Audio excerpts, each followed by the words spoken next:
In this video, we are going to see that if you are trying to access any particular website and you get this error, this site can't be reached, the web page might be temporarily down or it may have been moved permanently to a new web address, and the error is ERR underscore QUIC underscore protocol underscore error. So how we can resolve this protocol error? Let's see. So what we need to do here is just open Chrome, write a colon sign.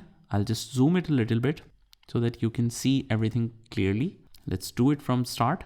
Let's open right Chrome, colon sign, // write flags here, hit enter. And here we just have to write QUIC protocol in. It's the same thing that you are getting the error of. So QUIC protocol here is set to default. We just need to disable it, and just remember that you have to relaunch from the bottom right hand corner.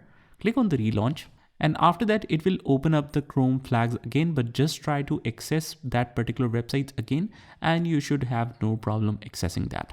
And just remember, it is very simple to reset. Let's say that you face an other problem after making these changes, so no problem at all. You can just reset all of these changes from here. And if it still is unable to resolve the problem, maybe you have installed any kind of VPN or any kind of antivirus extension that is causing the problem, that is blocking that website.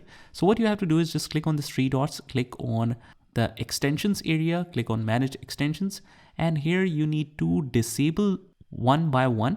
You don't need to remove all of them altogether, but like this Hola VPN, we need to disable that simply by toggling this off, and you can try accessing the website over and over again, and you will find the one which is causing the problem. After that, you can delete that as well. So these are some of the solutions that should be able to resolve this QUIC protocol error in Google Chrome. I hope you found this video helpful, and if you did, hit the like button and subscribe to our channel. Also comment down below what works for you so that it can help all the community out here, and I will see you in the next one.